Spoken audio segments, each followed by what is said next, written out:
That is, some of my judgments were wrong, and some were wrong. It's not appropriate.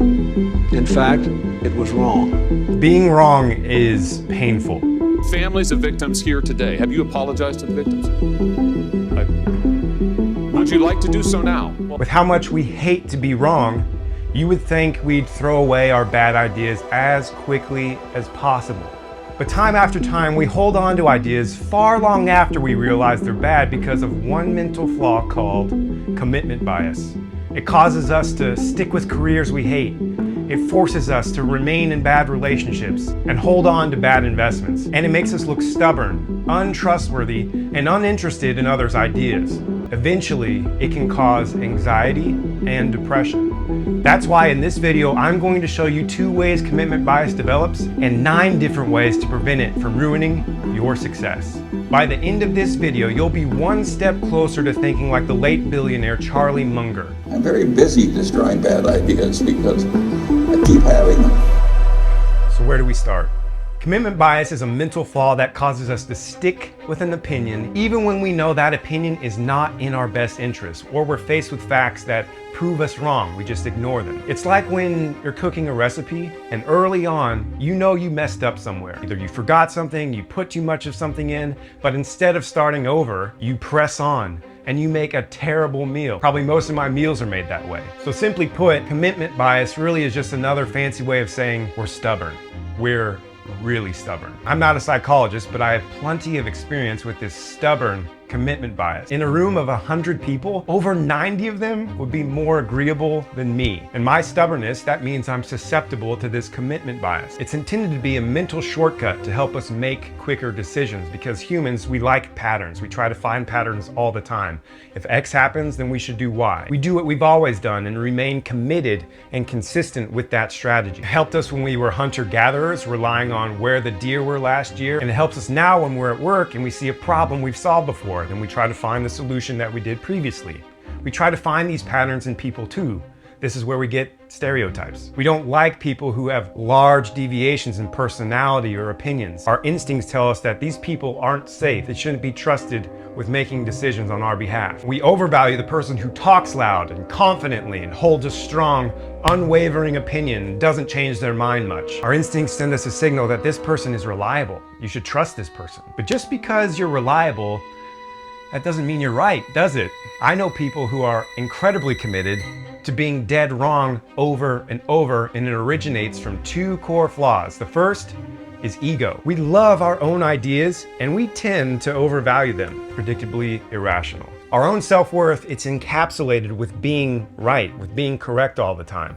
And admitting we should pursue a different idea than our first one, implicitly, that admits we were wrong, and there is risk in being wrong. We think people may like us less if we're wrong. We could be labeled as an outcast, kicked out of the village. In a very small minority of cases, those harsh consequences could be true. Sometimes a decision is so imperative, if you're relied on to make that decision and you're wrong, you might be kicked out of the village. That possible consequence, regardless of how small it may be, that risk to our ego and how people perceive us, that's one reason commitment bias takes hold. I'm going to force this plan to work because I have to. So the longer we go without us considering the better options, the worse we think we're going to look to everybody else. And actually, the worse we will look to everybody else. So our initial choice is wrong, and each successive decision to keep the same strategy is also wrong. We're in too deep, like a stock trader who won't sell his stake until it's near zero, or like me with Bitcoin. And the other core flaw that leads to a commitment bias is sunk cost fallacy. We spend a lot of time, energy, and money on that first idea. The longer we stick with that original strategy, the more resources we pour in, then the harder it will be to let go and try something else. It'll be a huge hit to our ego, and it means the resources we spent were arguably a waste. In our cooking example, we ruined the recipe, we ran out of ingredients, it's later in the evening, we have to buy more ingredients and start over. So we have time and money wasted. This happens in careers all the time. I know lawyers who hate their jobs, but they stick with it because of how hard it was to pass the bar. Also happens in relationships.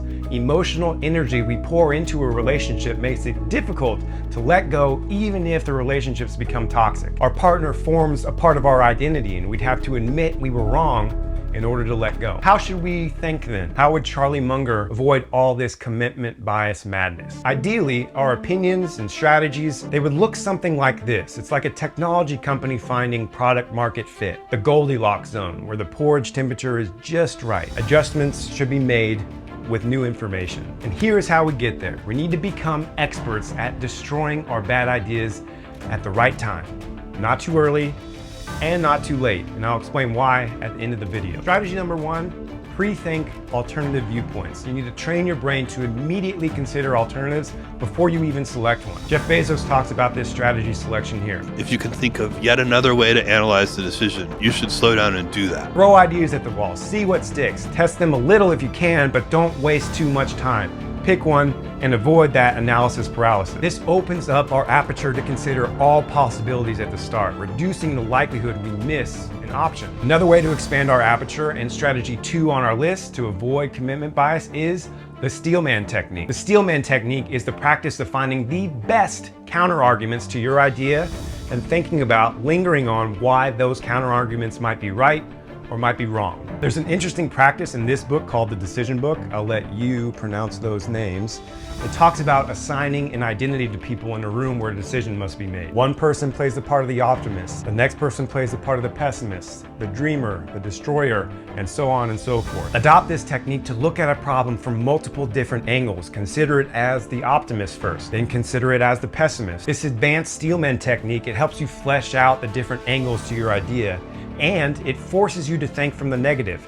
It prepares your mind to potentially throw away your current strategy for a new one. But if you have a hard time doing this advanced steelman technique, then strategy number 3 to avoid commitment bias is to get feedback from other people who are unbiased. Ideally, you're not reaching out to your mom or your best friend for feedback. They're just gonna tell you what you wanna hear. Instead, you wanna find people who you don't know, or find people who have a different perspective than you. So if you're an optimist, find a pessimist. I'll give you an example. I had an idea for a consumer product. It was a controversial idea, so I went out looking for other opinions. I went to gather evidence from the public using SurveyMonkey. They gave me honest feedback, and it turns out it was a terrible idea.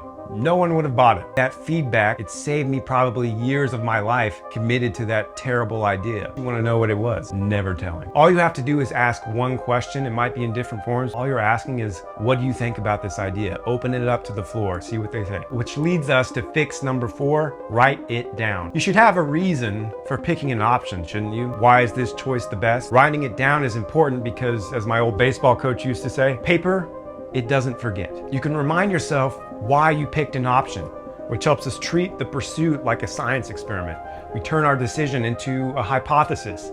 And if it isn't working, we can tweak one aspect of our strategy at a time if we need. Strategy number 5 is an idea taken from the book 12 Rules for Life by Jordan Peterson. I hate book covers, so you're never going to see a book cover on my books that I show you. Strategy is advice to a loved one. When you start to realize your idea or strategy might be a bad one, begin to ask yourself, if your friend or loved one was in your shoes, what advice would you give them? This helps you detach from the problem and try to think of it objectively. Again, we're trying to open our minds to the possibility that something needs to change. The opposite of commitment bias. Which leads us to strategy number 6 is admit, either to yourself or if you're working with a team, admit that the strategy could be wrong. Allowing yourself to be wrong sure makes it a whole lot easier once you are wrong. So if you're at work, you can clarify statements you make with, I might be wrong, or I'm 90% sure it's X, but I'll check and make sure it's not Y. These statements allow you to avoid falling in love with your idea. You don't have to be paired with your idea forever. You can change your mind if new facts come to light without looking like a fool in front of everyone else because you've already hedged against your own mind. You throw away the ego immediately, avoiding one of the 2 main ways commitment bias is created in the first place. Taking us to strategy number 7 is don't get mad. If you find your idea is crap, don't get emotional and frustrated. If you ask for feedback and someone tells you your idea is trash, don't immediately react. There could be some truth in what they're saying, or there might not be. We need to train our mind to perceive negative comments as constructive criticism because irrational emotions create irrational decisions, like defending a terrible idea for much too long. Detaching emotions from decisions will help you see the truth. On to strategy number 8, prepare your mind. We're going to do a few techniques to release your ego and prepare you to quit bad ideas. Better to quit a bad idea than forego a better idea. The first technique we'll use is visualization. Go ahead and close your eyes and imagine that you're walking up a trail. Lots of people on the trail passing by you, and for the first time, you see a fork in the road coming up. So you select the path to the right, and you keep hiking, and then you start to notice that you haven't seen people for a while. The trail starts to look less traveled. You know that you're not prepared for a long hike today. You haven't brought your stuff with you, and you don't want to spend your whole day on the trail. So what do? You stop and you turn back around at the first notice of an incorrect decision. You went right, you should have went left. If you have trouble visualizing, you're more of a daily practice kind of person, here are some aphorisms to implement commitment bias. First is new data, new decisions. New data, new decisions. Now your turn. Next one is reflect, redirect. Reflect, redirect. And the last one is I know nothing for sure. Any of these different aphorisms, they're going to help you implement an attitude that is willing to change direction whenever the facts change. And number 9, the last way to avoid commitment bias is to know when to revisit. You have to understand when your ideas aren't working and when you need to move on. And realizing whether to move on or whether to stay committed to an idea is by far the toughest part. And it's subjective to your situation. But here are 3 ways to understand better whether you should stay committed or reevaluate. The first way is to identify all the signs that suggest that you're actually succeeding. Maybe your idea isn't completely successful yet, but it's trending in the right direction. In the business world, these are called KPIs, key performance indicators. They'll help you measure whether you're meeting your goals, or at least are you getting any closer? But the second strategy is from the opposing perspective. You need to know the signs of failure. So first, know the signs of success. Second, know the signs of failure. What would be the criteria for me to change my mind, to pursue some different path? This is also known as the stop rule. It's used in hiking. If you don't reach a certain height by a certain time, or if your heart rate goes to a certain level, it's an objective way for you to decide to turn back around. It just makes your decision a whole lot easier to make. The third method is to set a specific time in the future to reevaluate your choices, regardless of your progress. You have a lot of things going on in your life. Just block off some time every quarter or whatever the appropriate frequency is, you to think about your strategy. Is this still correct? Do I still agree with myself? But I do have to warn you, there are some downsides when you're trying to avoid commitment bias. You can definitely overdo it. You can definitely overcorrect. You don't want to get to the point where you're constantly second guessing yourself. If you start trying to avoid commitment bias all the time, then it can turn you into a gullible person where you just trust what everyone else says more than your own opinion. And I've been there before. It's not great. Don't do it. If you're hyper aware of commitment bias, then you might change your mind on a strategy way too quickly. It might take you 6 months to see a result, but if you change your strategy at the 3-month mark, then what's the point? You're just going to be running in circles. So to avoid this overcorrection and this hyper awareness, that's a word, to commitment bias, make sure the evidence that you're relying on to either keep going or do something new, make sure that evidence is really strong. Don't quit or commit based on weak evidence. There you have it, guys. I hope those strategies will help you defeat commitment bias and think more like a CEO. Think more like Charlie Munger. We'll do another video later on how you can use commitment bias to your advantage, how you can prevent people from using it against you. Until then, subscribe to the channel if you want to learn more tips about how to think better. See you next time.